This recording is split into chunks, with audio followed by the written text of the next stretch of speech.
सभी साथियों को नमस्कार। सेकंड मिनट भर्ती 2025 सेकंड मिनट भर्ती 2025 का एग्जाम बिल्कुल आपके समीप आ चुका है और उस बिल्कुल निकट आते एग्जाम को देखते हुए हमारे जो वीडियोस हैं वो लगातार आपके बीच आ रहे हैं। और आज की जो क्लास है सफलता का सुदर्शन चक्र, इसका पार्ट 1 पहले भी अपलोड किया जा चुका है। सफलता का सुदर्शन चक्र हमने इसे नाम क्यों दिया? क्योंकि पी ब्लॉक एलिमेंट की रासायनिक विक्रियाओं से रिलेटेड इस क्लास में यदि कोई क्वेश्चन निकलता है तो बहुत कम स्टूडेंट्स उस क्वेश्चन को अटेम्प्ट कर पाते हैं। तो वो रासायनिक विक्रियाएं बिल्कुल सरल तरीके से आपके बीच लेकर आते हुए हम इस वीडियो को, इस लेक्चर को कंप्लीट करने वाले हैं। इसका पार्ट 1 पहले अपलोड किया जा चुका है। यदि अभी तक आपने उस पार्ट को नहीं देखा है तो डिस्क्रिप्शन बॉक्स में दिए गए लिंक के माध्यम से आप सफलता के सुदर्शन चक्र का भाग 1 पी ब्लॉक एलिमेंट की समीकरणों का भाग 1 देख सकते हैं, जिसमें हमने वर्ग 18 जिनोन के फ्लोराइड का जल अपघटन, जिनोन के फ्लोराइड का आंशिक जल अपघटन, इसके अलावा क्लोरीन की अभिक्रिया अमोनिया के साथ, एक वो अभिक्रिया जिसमें क्लोरीन का आधिक्य है, एक वो अभिक्रिया जिसमें अमोनिया का आधिक्य है। इसके अलावा भी खूब सारी समीकरणें पार्ट 1 के अंदर आपके सामने रख दी हैं। और आज हम इसका पार्ट 2 पी ब्लॉक एलिमेंट सफलता का सुदर्शन चक्र भाग 2 आपके बीच लेकर आ रहे हैं। और इस लेक्चर को देखने के बाद आपसे वायदा है कि आपको जो पी ब्लॉक के विक्रियाओं का फोबिया है, खौफ है, वो खौफ हम बिल्कुल खत्म करने वाले हैं, तहस नहस करने वाले हैं, जड़ से मिटाने वाले हैं। तो स्टार्ट करते हैं हमारे वीडियो को। वीडियो स्टार्ट करने से पहले, लेक्चर स्टार्ट करने से पहले मैं उपस्थित विद्यार्थियों को एक बार फिर कहूंगा, अपने सभी साथियों को ये वीडियो शेयर कर दें, लिंक शेयर कर दें, ताकि आपके सभी साथी आने वाली सेकंड ग्रेड भर्ती 2025 अगर पी ब्लॉक एलिमेंट्स की समीकरणों से क्वेश्चन आता है तो उस क्वेश्चन को बिल्कुल सही अटेम्प्ट कर सकेंगे। इस बात का बिल्कुल गारंटेड इलाज होगा आपकी पी ब्लॉक के अभिक्रियाओं का। तो किसी प्रकार की चिंता करने की आवश्यकता नहीं है। आप वीडियो देखें अंत तक और आपको पता लग जाएगा कि पी ब्लॉक की अभिक्रियाएं बिल्कुल आसान अभिक्रियाएं हैं। तो चलते हैं हमारे आज की क्लास की ओर। सफलता का सुदर्शन चक्र, पी ब्लॉक की अभिक्रियाएं, खौफ खत्म करने के लिए हम आपके बीच उपस्थित। तो आपके सामने क्या सेम देखो, reaction of nitric acid with non metal, with metal and non metal. तो यहां भी बात ध्यान रखिएगा, नॉन मेटल से जब नाइट्रिक एसिड रिएक्ट करता है तो इक एसिड बनाता है। नॉन मेटल से जब नाइट्रिक एसिड रिएक्ट करता है तो क्या बनाता है?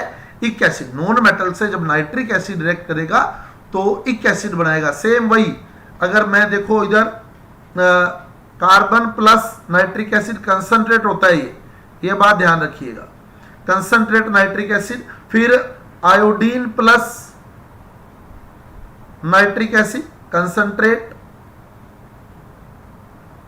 Phosphorus plus nitric acid concentrate, और सल्फर, सल्फर जो होता है फास्फोरस P4 की फॉर्म में होता है और सल्फर S8 की फॉर्म में होता है, S8 plus nitric acid concentrate. तो ये काम होने वाला है S8 plus nitric acid, carbon plus nitric acid. मैं आपको एक एक अभिक्रिया यहां बताने वाला हूं। नाइट्रिक एसिड की रिएक्शंस ज्यादा इंपॉर्टेंट है, तो पहले हम नाइट्रिक एसिड को ही लेकर चलते हैं। नाइट्रिक एसिड की नॉन मेटल के साथ अभिक्रिया, तो कार्बन प्लस नाइट्रिक एसिड, जहां समस्या आए वहां आप बता दीजिएगा, पहले नॉन मेटल के साथ कर रहे हैं, ठीक है।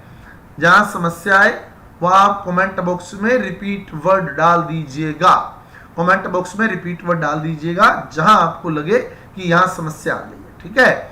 तो reaction of nitric acid with metal and non metal, पहले नॉन मेटल के साथ कर रहे हैं, तो carbon plus nitric acid, concentrate nitric acid लेना है यहां। अब एक चीज और ध्यान रखिएगा, कंसंट्रेट नाइट्रिक एसिड जब भी लिया जाए, नोट कर लीजिएगा, तो वो हमेशा खुद NO2 में ही बदलता है। कंसंट्रेट नाइट्रिक एसिड जब भी लिया जाएगा वो हमेशा NO2 में बदलेगा, चाहे वो मेटल के साथ लिया हो चाहे नॉन मेटल के साथ लिया हो। नोट कीजिएगा बात को, कंसंट्रेट नाइट्रिक एसिड चाहे मेटल से रिएक्ट कर रहा है और चाहे नॉन मेटल से रिएक्ट कर रहा है, वो NO2 ही बनाएगा, फाइनल है, वो NO2 ही बनाएगा। जैसे कंसंट्रेट HNO3 है यहाँ, तो आपको सोचने की जरूरत नहीं है, कंसंट्रेट HNO3 है तो NO2 बनेगा, NO2 बनेगा ही बनेगा। क्लियर? कार्बन है तो कार्बन से एक एसिड बनेगा, कार्बोनिक एसिड, कार्बोनिक एसिड, तो H2CO3 लिख दीजिए उसको, H2CO3।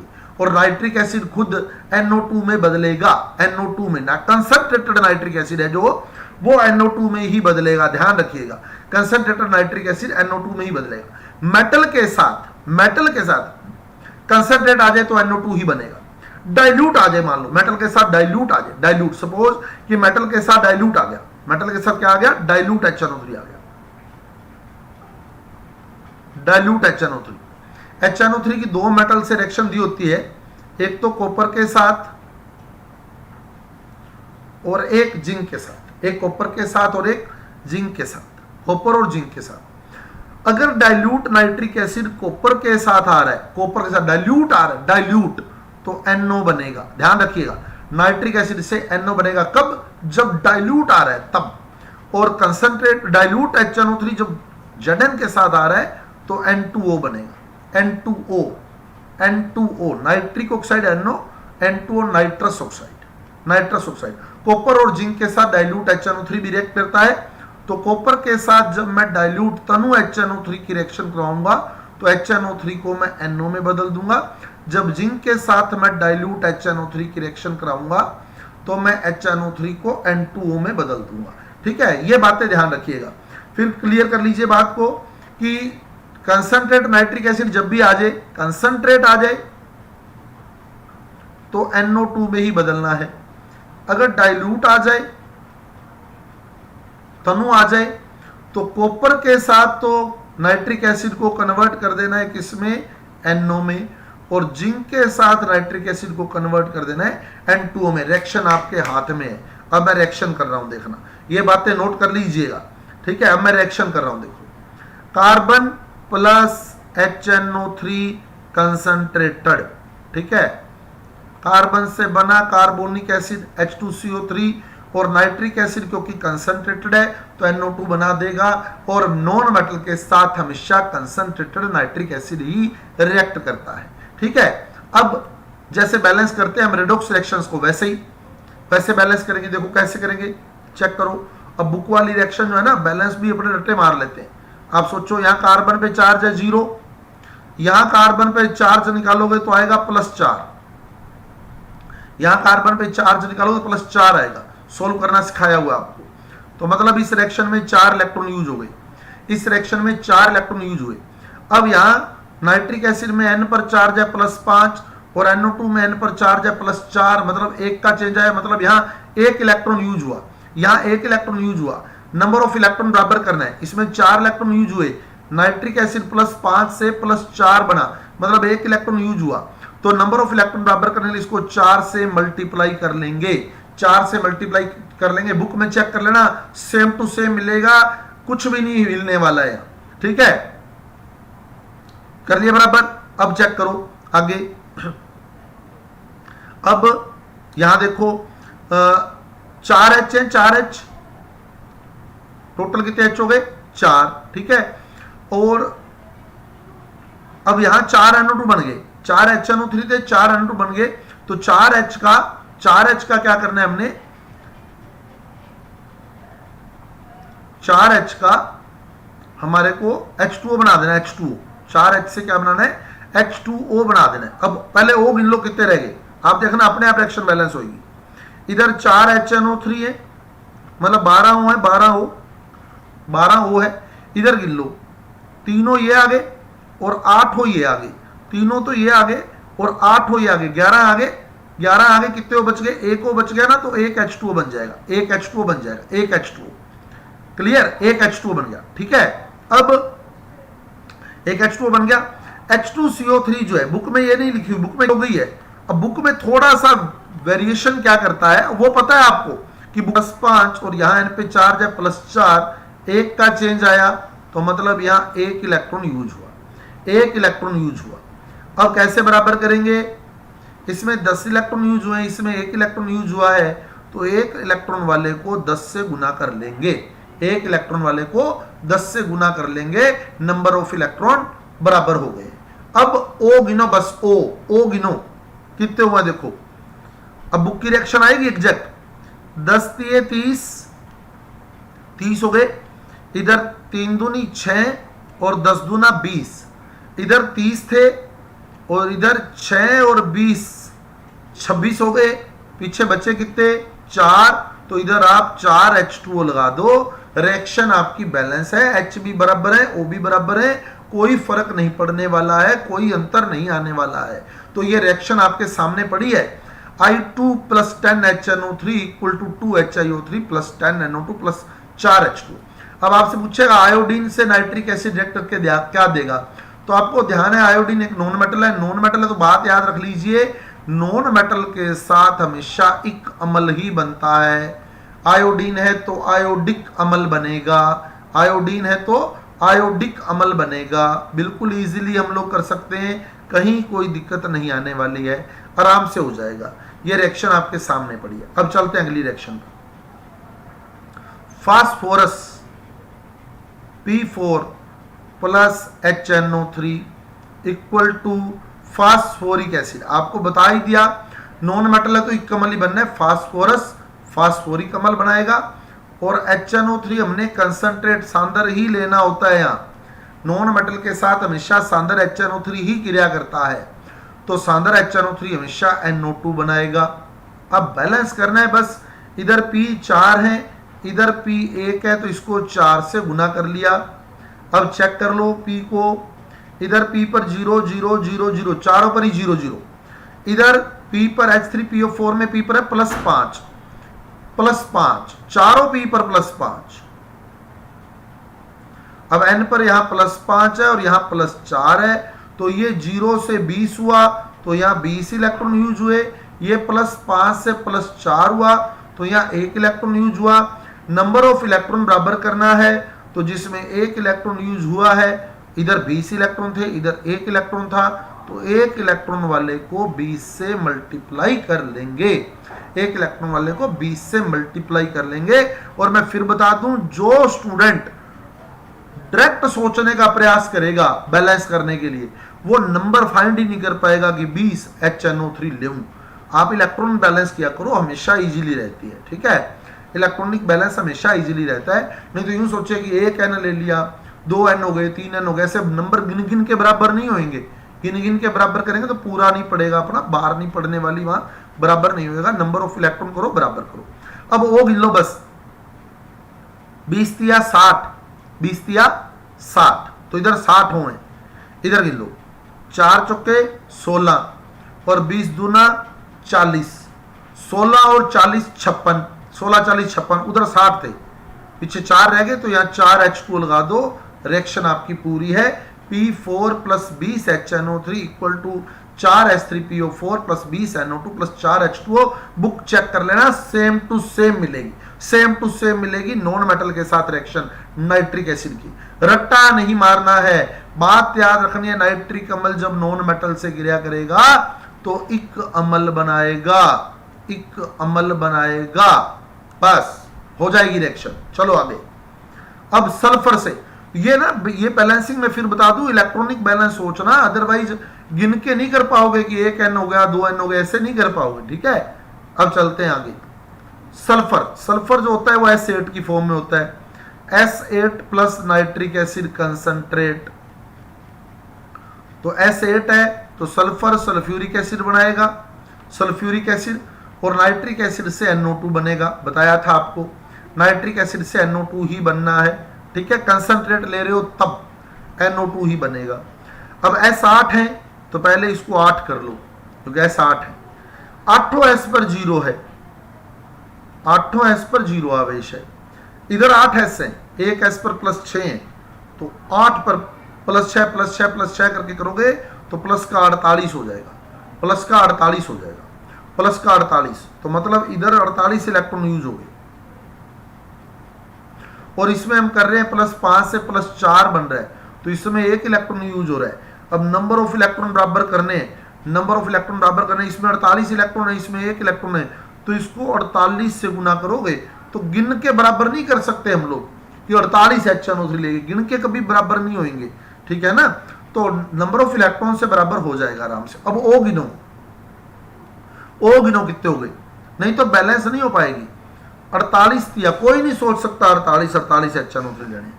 48 दिया, 50 दिया 150, 6 कम हो गए 144।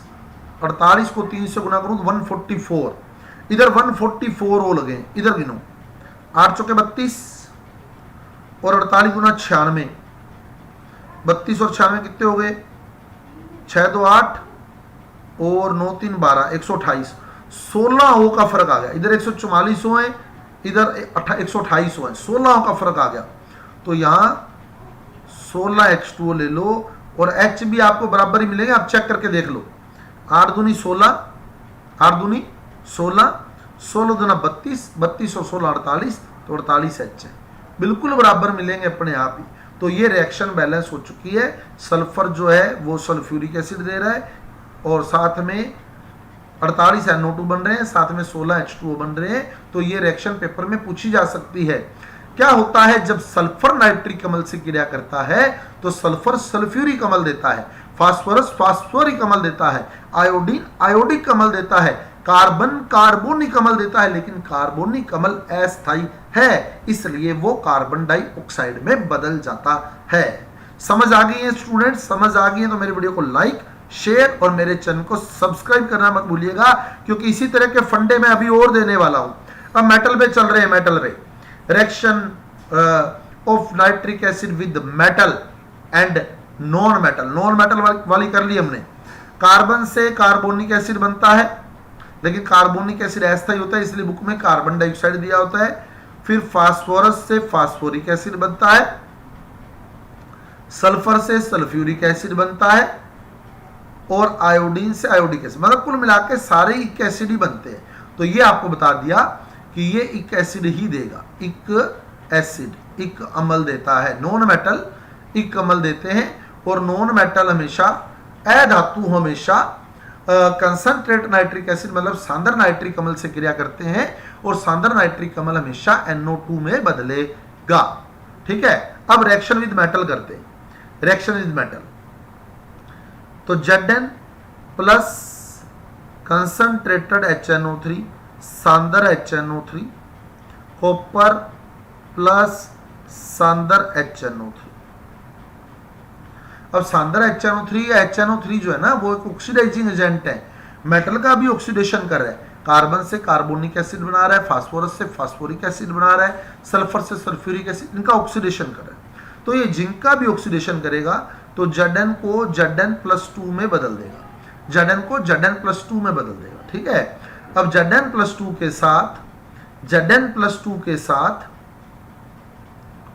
2 NO3 लग जाएंगे, क्योंकि NO3 पे माइनस होता है, तो इसलिए बुक्स में ZnNO3 की ट्वाइस दिया होता है, ट्वाइस, क्योंकि Zn+2 है और नाइट्रिक एसिड में NO3 माइनस है, तो ZnNO3 की ट्वाइस बन जाएगा।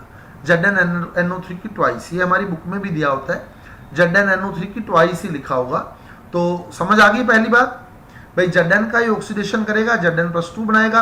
अब नाइट्रिक एसिड में खुद NO3 माइनस है, तो NO3 की Zn+2 और NO3 माइनस को इकट्ठा करोगे तो जो कंपाउंड है वो बनेगा ZnNO3 की ट्वाइस, ZnNO3 की ट्वाइस। और क्योंकि नाइट्रिक एसिड सांद्र है, कंसंट्रेट है, तो ये NO2 में ही बदलने वाला है, ये NO2 में ही बदलेगा। क्लियर, ये NO2 में ही बदलेगा। अब देखते हैं, रिएक्शन बैलेंस करते हैं। अब समझना बुक की रिएक्शन क्या कहती है। यहाँ Zn पे 0 है, यहाँ Zn पे +2 है, मतलब 2 का चेंज आया, तो इसमें 2 इलेक्ट्रॉन यूज हो गए। यहाँ N पे +5 है, यहाँ N पे +4 है, 1 का चेंज आया, मतलब 1 इलेक्ट्रॉन यूज हो गया। अब इधर 2 इलेक्ट्रॉन यूज हुए, इधर 1 इलेक्ट्रॉन यूज हुआ है, तो 1 इलेक्ट्रॉन वाले को 2 से गुना कर लेंगे ताकि नंबर ऑफ इलेक्ट्रॉन बराबर हो जाए। क्लियर, तो ये पहले भी किया हमने। अब एक चीज और ध्यान रखनी है, यहां आपने लिया NO3 की ट्वाइस, 2 NO3 लिए, ये वाले NO3 तो NO2 में बदले हैं, तो जो 2 NO3 लिए ना उनके लिए आपको 2 HNO3 एक्स्ट्रा लेने पड़ेंगे 2 NO3 करने के लिए। मतलब 2HNO3 तो 2NO2 में बदल गए। और ये वाले जो 2NO3 जिंक नाइट्रेट में हमने लगाए हैं ना, तो इसके लिए 2HNO3 और लेने पड़ेंगे। तो 2HNO3 और 2HNO3 4HNO3 हो गए टोटल। अब हमारी बुक क्या लिखती है? हमारी बुक लिखती है Zn प्लस 4HNO3। उम्मीद करता हूं आपको 4HNO3 समझ आ गए होंगे। क्यों लिए? क्योंकि 2 तो NO2 बन रहे हैं, ये हमने कर ही लिया, और 2NO3 यहां भी तो आए, तो 4HNO3 लिए। तो Zn प्लस 4HNO3 एक बार वापिस समझ लें। Zn प्लस HNO3 कंसंट्रेट है, ये कंसंट्रेट। तो Zn जब सांद्र HNO3 से क्रिया करता है तो इसका खुद का ऑक्सीकरण हो गया ZnNO3 की ट्वाइस, और सांद्र HNO3 आपको बताया हमेशा NO2 ही बनाता है। यहाँ Zn 0 है, यहाँ Zn प्लस 2 है, तो 2 का चेंज आया है, मतलब इस रिएक्शन में 2 इलेक्ट्रॉन यूज हो रहे हैं। यहाँ N पे प्लस 5 है, यहाँ N पे प्लस 4 है, मतलब 1 का चेंज आ रहा है, यानी यहाँ 1 इलेक्ट्रॉन यूज हो रहा है। तो 1 इलेक्ट्रॉन वाली रिएक्शन को हम लोग क्या करेंगे? 2 से गुना कर लेंगे, ताकि नंबर ऑफ इलेक्ट्रॉन दोनों तरफ बराबर हो जाएं। ठीक है, नंबर ऑफ इलेक्ट्रॉन बराबर हो जाएं। अब 2HNO3 तो 2NO2 में बदल गए। ये वाले 2NO3 के लिए आपको 2HNO3 और लेने पड़ेंगे। अब बुक के अंदर 4HNO3 इसीलिए लिखे होते हैं, बुक में लिखा होता है Zn प्लस 4HNO3 कंसंट्रेट। उम्मीद करता हूं आपको समझ आ गया होगा कि 4HNO3 किताब में क्यों लिखे होते हैं। रटना नहीं है स्टूडेंट्स, मैं फिर कह रहा हूं, रट्टे कोई तो खत्म करने आए हैं हम लोग। अगर फिर भी हम लोग रटे जा रहे हैं तो कोई मतलब नहीं है करने का। बना क्या? ZnNO3 की ट्वाइस प्लस NO2। अब 2NO2, अब चाहे H गिन लो चाहे O गिन लो, बराबर ही बैठने। ठीक है, सेम बैलेंस होना, H2O लगा देने बस। अब इधर 4H है, H गिनने इजी है क्योंकि इधर एक भी H नहीं है। इधर 4H है तो 4H है, तो 2H2O लग जाएंगे, 2H2O प्लस में 2H2O आ जाएगा, प्लस में 2H2O लगा दोगे तो ये आपकी रिएक्शन जो है वो बैलेंस हो जाएगी। समझ आ गई बात? उम्मीद करता हूं आपको समझ आ गया होगा कि क्या किया है। तो यहां प्लस में 2H2O आ जाएंगे, चाहे आप O गिनो चाहे आप H2O गिनो, एक ही बात रही, चाहे आप H गिनो। इधर से H गिन लेना, 4 है, O गिनने तो O गिन के देख लो, 4 तिये 12, 4 तिये 12, 3 दूनी 6, 6 और 4 10, तो भी 2 ही H2O लगाते, और H4 पूरे करने तो भी 2 ही H2O लगाओगे, बैलेंस आ जाएगी। ये बुक की रिएक्शन आ गई है। Zn plus 4HNO3 equal to ZnNO3 की twice plus 2NO2 plus 2H2। समझ आ गई बात? और कॉपर के साथ भी कंसंट्रेट HNO3 सेम रिएक्ट करेगा। कॉपर के साथ कंसंट्रेट HNO3 सेम ही रिएक्ट करेगा, यहां बस कॉपर आ जाएगा, बस जिंक की जगह कॉपर लगा दोगे, रिएक्शन सेम है। अब मैं डाइल्यूट HNO3 की बात कर रहा हूं आपके साथ, इंपॉर्टेंट है, फोकस कर लीजिएगा। Dilute HNO3, dilute HNO3 focus कीजिएगा, डाइल्यूट HNO3। तो कॉपर प्लस डाइल्यूट HNO3 तनु HNO3।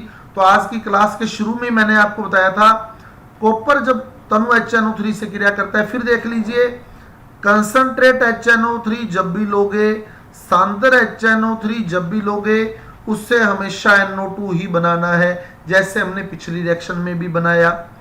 तनु HNO3 डाइल्यूट HNO3 जब जिंक से क्रिया करेगा तो बनाएगा N2O, और जब डाइल्यूट HNO3 कॉपर से रिएक्ट करता है तो बनाता है NO। बस यही बात याद करने वाली है, और कुछ भी याद नहीं करने वाला। रिएक्शन को रटने की जरूरत नहीं है, बात इतनी याद रखनी है कि कॉपर जब डाइल्यूट HNO3 से क्रिया करता है तो NO बनाता है, और जिंक जब डाइल्यूट HNO3 से क्रिया करता है तो N2O बनाता है। तो अभी हम कॉपर की बात कर रहे हैं। कॉपर जब डाइल्यूट HNO3 से क्रिया करता है तो खुद का तो ऑक्सीकरण होएगा ही, Cu+2 और 2 NO3 लग जाएंगे, NO3 की ट्वाइस, प्लस HNO3 जो है वो NO में बदल जाएगा। अब बैलेंस करो, Cu0 ये डाइल्यूट है, ध्यान रखना, तनु है, तनु HNO3 है, ये बात ध्यान रखना। Cu यहाँ 0 है, यहाँ +2 है, 2 का चेंज आया तो 2 इलेक्ट्रॉन यूज हो गए, 2 इलेक्ट्रॉन यूज हो गए। यहाँ N पे +5 है, HNO3 में n पे +5 है और इधर n पे +2 है, तो +5 से +2 हुआ, मतलब 3 इलेक्ट्रॉन यूज हो गए, इधर 3 इलेक्ट्रॉन यूज हो गए। अब इसमें 2 इलेक्ट्रॉन यूज हुए, इसमें 3 इलेक्ट्रॉन यूज हुए। नंबर ऑफ इलेक्ट्रॉन बराबर करना है, तो 2 वाले को 3 से, 3 वाले को 2 से गुना, 2 वाले को 3 से और 3 वाले को 2 से गुना, तो 2 वाले को 3 से और 3 वाले को 2 से गुना। अब ये बुक में लिखा होता है ऐसे 3Cu प्लस कितने लिखेगा 8 HNO3। 8 क्यों लिखेगा वो भी देखो, 2 तो ये आ ही गए और इधर 6 NO3 लग गए इसके साथ, 6 NO3, क्योंकि NO3 की ट्वाइस है और 3 अणु बन गए, तो 6 NO3 ये आ गए, तो 6 HNO3 और लेने पड़ेंगे अपने को इस 6 NO3 के लिए। इसलिए बुक में टोटल 8 HNO3 लिखे होते हैं। बना क्या 3CuNO3 की twice plus 2 NO plus H2O लगाने, H गिन लो बस, 8 H है, 8 H है तो 4 H2O लगा दो, वो अपने आप संतुलित हो जाएंगे। आप बुक चेक कर लेना, ये रिएक्शन डिट्टो मिलेगी आपको बुक के अंदर, डिट्टो 3Cu प्लस 8 HNO3। रटना नहीं है, मैं फिर बता दूं आपको, मैं रिपीट कर देता हूं बात को, दिमाग के अंदर फीड हो जानी चाहिए कहानी क्या चल रही है। कॉपर जब डाइल्यूट HNO3 से तनु HNO3 से क्रिया कर रहा है तो इसका खुद का तो होगा ऑक्सीकरण, ये बन जाएगा CuNO3 की ट्वाइस, CuNO3 की ट्वाइस, ठीक है, प्लस HNO3 जो है वो बन जाता है तनु HNO3 कॉपर से रिएक्ट करता है तो NO बनता है, NO बनता है। बात यही याद करनी है, कंसंट्रेटेड HNO3 NO2 बनाएगा, डाइल्यूट HNO3 कॉपर के साथ NO बनाएगा, जिंक के साथ N2O बनाएगा, और नॉन मेटल के साथ अगर कंसंट्रेट HNO3 रिएक्ट कर रहा है, चाहे मेटल के साथ कर रहा है, तो हमेशा NO2 ही बनेगा। दैट्स ऑल, रिएक्शन कभी गलत होती नहीं। थैंक यू साक्षी जी, आपका कमेंट मिला है, बहुत ज्यादा नया सीखने को मिला है सर, वो भी इजी वे में, बहुत बहुत धन्यवाद। तो बिल्कुल आप लोग जो है, मैं फिर कह रहा हूं, जितने भी साथी मेरे वीडियो पर आ रहे हैं वो निश्चिंत रहें, मैं आपके कॉन्सेप्ट क्लियर कर रहा हूं। और मैं आपको फिर बता दूं, YouTube के प्लेटफॉर्म पर एकमात्र क्लास मिलेगी आपको ऐसी, आप चाहे कितने भी बर्जी बड़े सेंटर की क्लास देख लेना, उसने ऐसा नहीं बताया होगा, क्योंकि पी ब्लॉक के फंडे हमारे पास है ही नहीं। पी ब्लॉक का फंडा एक ही है, हर टीचर बोल देता है कि यार ये तो रटना ही है, ये तो पढ़ना ही है, थ्योरी भरी है। अरे थ्योरी तो भरी है, लेकिन कोई ना कोई कारण तो है उस थ्योरी के पीछे, उस थ्योरी का कारण ही हमने निकालना होता है। तो इसलिए बिल्कुल मैंने पहले ही कहा था कि फोबिया खत्म कर देंगे हम लोग, और हम लोग फोबिया खत्म करने के लिए ही आए हैं। मेरी जो ऐप है आपको पता होगा, जो पुराने स्टूडेंट है, इजी केमिस्ट्री नाम मैंने उसको दिया हुआ है। इजी केमिस्ट्री का मतलब केमिस्ट्री वास्तव में इजी है, ऐसा कुछ नहीं है उस केमिस्ट्री के अंदर कि हमें बहुत ज्यादा, हम लोग क्या है कि रट्टा मारने के आदी हो चुके हैं। केमिस्ट्री को लेकर हमारी थिंकिंग बन गई है कि यार रटनी है, रटनी है, रटनी है, नहीं रटनी है, हमने थिंकिंग बना ली है कि रटनी है, रटनी नहीं है। ठीक है, चलते हैं वापिस समझते हैं। यहाँ Cu 0 है, यहाँ Cu+2 है, 2 का चेंज आया है, 2 का चेंज आया है, 2 इलेक्ट्रॉन। यहाँ नाइट्रोजन +5 है, यहाँ नाइट्रोजन +2 है, 3 का चेंज आया है, यहाँ 3 इलेक्ट्रॉन। नंबर ऑफ इलेक्ट्रॉन बराबर करने के लिए हमें क्या करना पड़ेगा, 2 वाले को 3 से, 3 वाले को 2 से, तो 2 वाले को 3 से, 3 वाले को 2 से गुना। अब ये वाले HNO3 तो NO में बदल गए, तो ये जो NO3 लगे हैं उसके लिए और HNO3 लेने पड़ेंगे, तो ये 6 NO3 लगे हैं तो 6 HNO3 और लेने पड़ेंगे। अब 8 H आ गए, 6 H ये, 2 H ये, 8 H आ गए तो 4 H2O। बिल्कुल सिंपल सी रिएक्शन है, बुक की देख लो, 3Cu बुक की डायरेक्ट प्लस 8 HNO3। हम यही रटते हैं यार, 3 कॉपर लेने हैं, 8 HNO3 लेने हैं, क्या यार बड़ी मुश्किल है। मुश्किल नहीं है, कारण है उसके पीछे। 3 copper nitrate plus 2 NO plus 4 H2O, ये लो, ये बुक की रिएक्शन है। आप बुक चेक कर लीजिएगा, डिट्टो मिलने वाली है आपको, डिट्टो मिलने वाली है। ठीक है, आगे बात समझ, चले आगे। अब जिंक के साथ देखो, तनु HNO3 की जिंक के साथ, जिंक प्लस डाइल्यूट HNO3। मेरा इस बार जो है मैं बता दूं आपको, नाइट्रिक एसिड की रिएक्शन इंपॉर्टेंट है। पहले भी आपने पुराने सालों का पेपर मैंने आपको क्लियर किया 2011 से 2024 तक रिएक्शंस उसके अंदर पूछी हुई है। हो सकता है अगला नाइट्रिक एसिड की रिएक्शन दे दे, तो अपने को बिल्कुल मेंटली प्रिपेयर रहना है, किसी प्रकार की समस्या नहीं है। समस्या है तो हम बैठे हैं, निश्चिंत रहें आप लोग। तो जिंक जब डाइल्यूट HNO3 से तनु HNO3 से रिएक्ट करेगा तो जिंक का तो ऑक्सीकरण होगा ZnNO3 की ट्वाइस, और जिंक जब तनु HNO3 से क्रिया करता है तो N2O बनता है, नाइट्रस ऑक्साइड बनता है। अब इधर N 2 है जबकि इस समय N एक ही है, इसलिए 2 HNO3 लेने पड़ेंगे, 2 HNO3 लेने पड़ेंगे। ठीक है, अब चलते हैं आगे, बैलेंस करते हैं। यहाँ Zn पे 0 है, यहाँ Zn पे +2 है, तो 2 इलेक्ट्रॉन आ गए, 2 इलेक्ट्रॉन। यहाँ N पे +5, 2N है तो +5 +5 प्लस का 10 हो गया, 2N है तो प्लस का 10 है। ठीक है, एक पे +5 है तो 2 पे +10 है। यहाँ देखेंगे तो N पे +1 दोनों पे +1 है, सोल्व करके देख लेना, N पे +1 आएगा और 2N है तो +1 मतलब प्लस का 2 है। इधर प्लस का 10 था, इधर प्लस का 2 था, तो प्लस से 10 से +2 हुआ तो मतलब 8 इलेक्ट्रॉन कंज्यूम हो गए, 8 इलेक्ट्रॉन कंज्यूम हो गए। अब इधर कितने इलेक्ट्रॉन थे? 2, इधर कितने थे? 8। नंबर ऑफ इलेक्ट्रॉन बराबर करना है तो 2 वाले को 4 से गुना कर लूंगा, तो आप देखना यहाँ 4 ZnNO3 की ट्वाइस लगे होते हैं, 4 ZnNO3 की ट्वाइस लगे होते हैं। वो 4 हमारी मजबूरी है लगाना, शौक नहीं है, मजबूरी है, रट्टे से बाहर निकले। ठीक है, तो अब इधर N2 थे, इधर N2 आ गए, ये तो बैलेंस हो गया, लेकिन 8 NO3 इसमें भी लगे, इसलिए हमें 8 HNO3 और लेने पड़ेंगे, 8 HNO3 और लेने पड़ेंगे। तो 8 NO3 के लिए हमने तो टोटल 10 HNO3 हो गए, 10 HNO3 हो गए टोटल। अब 10 HNO3 हो गए तो मतलब 10 H हो गए, 10 H हो गए तो मतलब 5 H2O ले लेंगे, 5 H2O।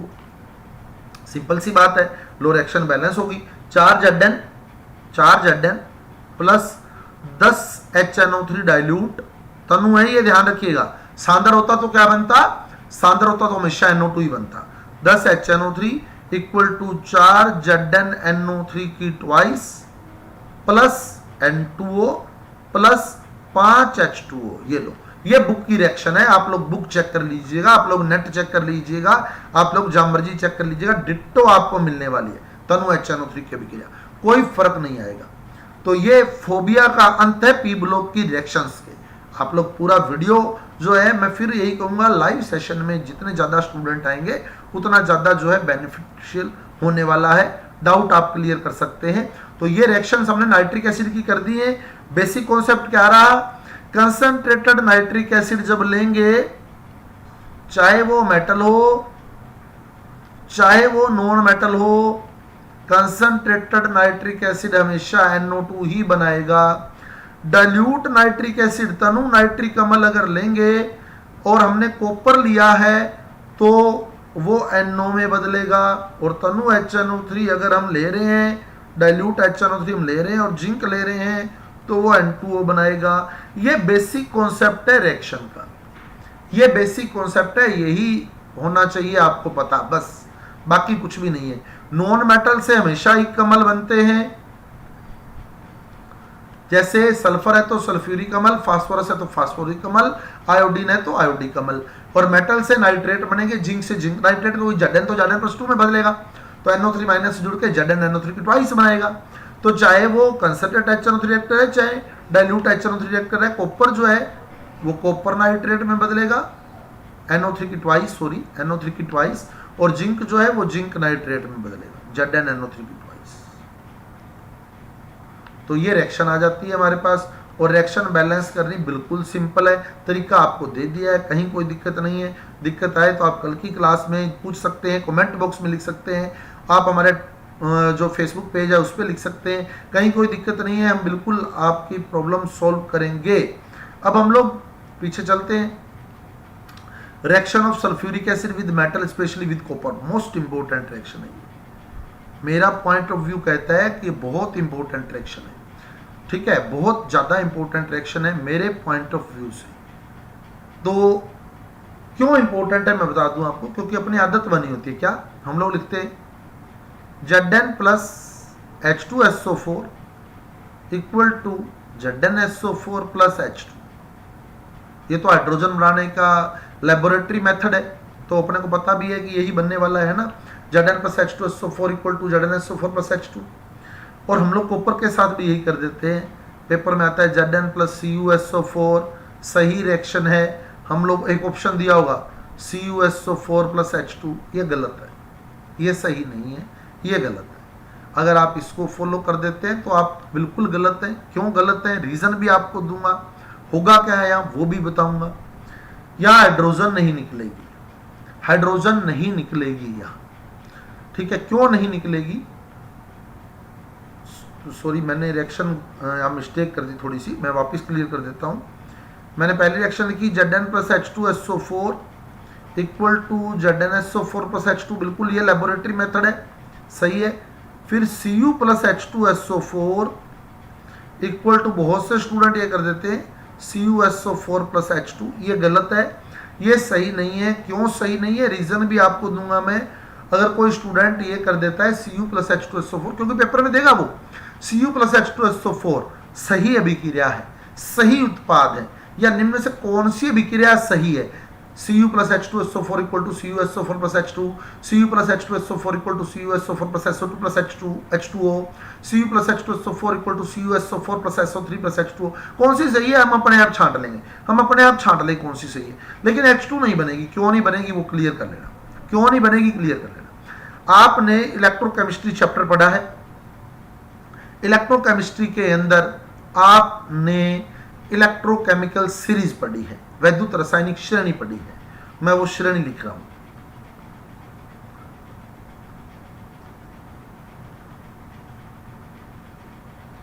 मैं वो श्रेणी लिख रहा हूं,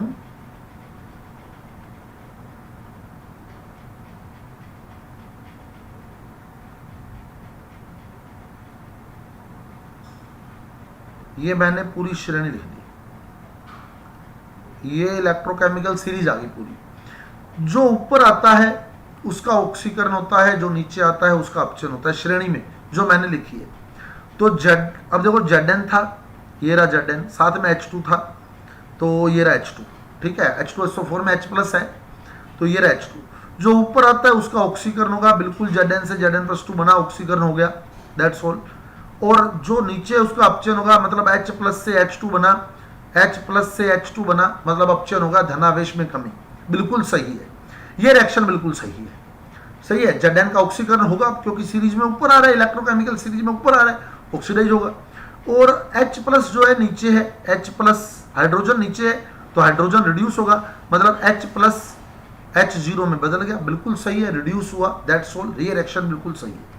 लेकिन अगर मैं कॉपर को और हाइड्रोजन को देखता हूं, तब देखिएगा, हाइड्रोजन और कॉपर को अगर मैं देखता हूं, तो ये रहा हाइड्रोजन और ये रहा कॉपर, तो हाइड्रोजन पहले आया, हाइड्रोजन पहले आया, तो हाइड्रोजन का ऑक्सीकरण और कॉपर का अपचयन होना चाहिए, हाइड्रोजन का ऑक्सीकरण और कॉपर का अपचयन होना चाहिए। तो यहाँ H पर +1 है, तो +1 से ज्यादा तो हो ही नहीं सकता, H+2 तो होता ही नहीं, तो हाइड्रोजन का ऑक्सीकरण तो भैया नहीं हो सकता, H+2 तो होता ही नहीं है ना, ये तो पता ही अपने को, H पे +1 चार्ज होता है अधिकतम, H+2 नहीं होता, तो इसलिए H प्लस तो H प्लस ही रहेगा, उसका अपचयन मत कर देना।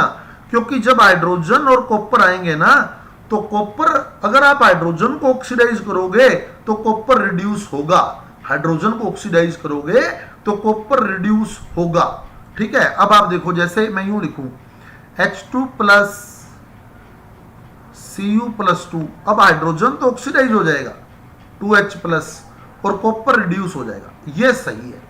लेकिन अब यहां देखो, इधर कॉपर पे 0 है, कॉपर पे 0 है, तो कॉपर को रिड्यूस कर नहीं सकते, -1 तो कर नहीं सकते ना, -1 तो कर नहीं सकते, समझना बात को, कॉपर पे माइनस तो कर नहीं सकते, कॉपर पे माइनस तो कर नहीं सकते, कॉपर पे होता प्लस ही है, तो कॉपर +2 ही बनेगा, कॉपर से CuSO4 ही बनेगा। फिर बात यह है कि फिर रिड्यूस कौन होगा, कॉपर तो ऑक्सीडाइज हो गया, सही कर दिया हमने, Cu को तो CuSO4 ही बना सकते हैं, और हमारे पास इलाज नहीं है, Cu से CuSO4 ही बनाया जा सकता है और हमारे पास इलाज नहीं है। लेकिन हाइड्रोजन को रिड्यूस नहीं कर सकते, कॉपर को ऑक्सीडाइज कर रहे हो ना, तो हाइड्रोजन को रिड्यूस नहीं कर सकते।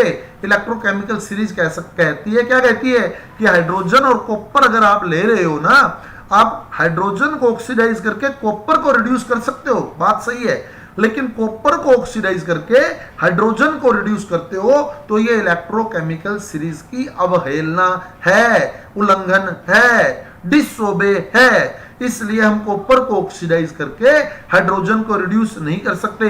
फिर हम करेंगे क्या? देखो, रिएक्शन तो हम करेंगे, रिएक्शन तो होएगी, हमारी बुक कहती है कि होएगी, लेकिन यार कारण है उसके पीछे। देखो बुक की जो रिएक्शन है ना, उसके पीछे कारण है। Cu प्लस H2SO4, तो Cu को तो हमने ऑक्सीडाइज कर दिया CuSO4 में, हाइड्रोजन रिड्यूस नहीं होगी, या रिड्यूस सल्फर होता है। H2SO4 जो है वो SO2 में बदल जाता है, मतलब +6 जो है वो +4 में बदल जाता है। तो रिडक्शन जो होता है ना, वो सल्फर का होता है, ये बात ध्यान रखिएगा, इंपॉर्टेंट है।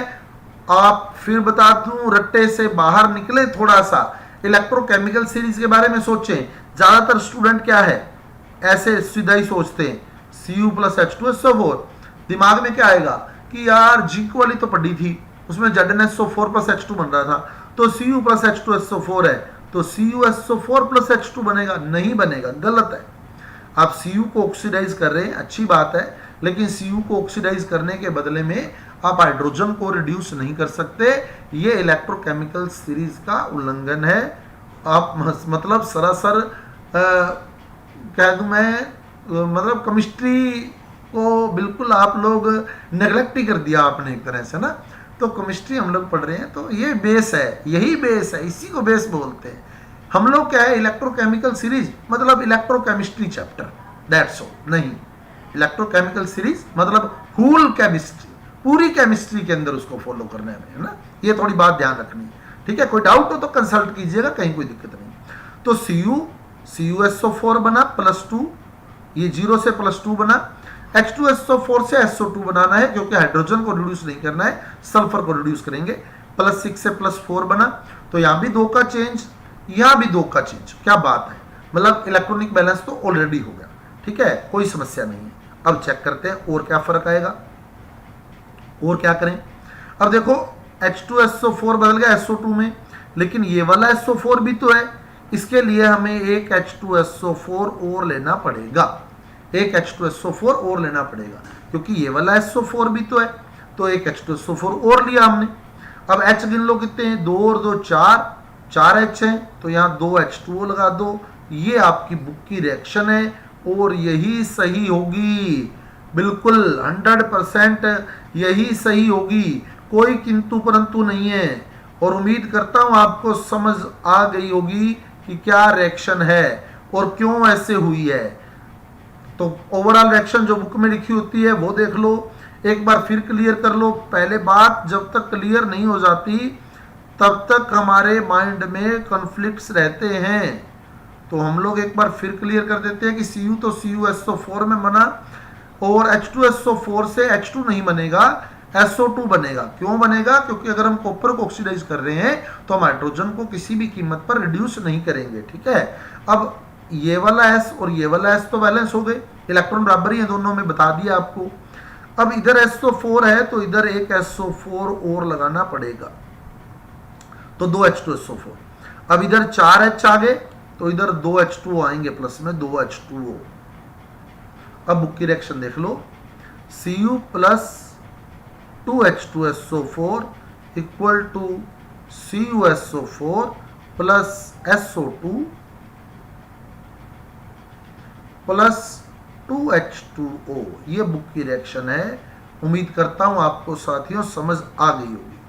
रिएक्शन अगर समझ आई है तो मेरे वीडियो को लाइक कीजिए, शेयर कीजिए और मेरे चैनल को सब्सक्राइब करना मत भूलिएगा। बहुत ही इजी वे में इंपॉर्टेंट रिएक्शन आपको एक दे दी है। तो Cu plus 2 H2SO4 equal to CuSO4 plus SO2 plus 2 H2O। समझ आ गई होगी आपको, उम्मीद करता हूं आपको समझ आ गई होगी। अभी रिएक्शंस पड़ी हैं हमारे पास करने वाली, ठीक है, लेकिन मैं फिर बता दूं आपको अगली रिएक्शंस भी हमारे लिए इंपॉर्टेंट है। क्लोरीन और NaOH वाली आई भी हुई है, उस पर हम लोग टाइम भी लगाएंगे, है ना, थोड़ा समय लगाएंगे उस पर। और अब मैं ज़्यादा रिएक्शंस आपको नहीं करवाऊंगा क्योंकि मिक्सअप हो जाएंगे, आप इतना एक बार रिपीट कीजिएगा तो आपको पता लगेगा।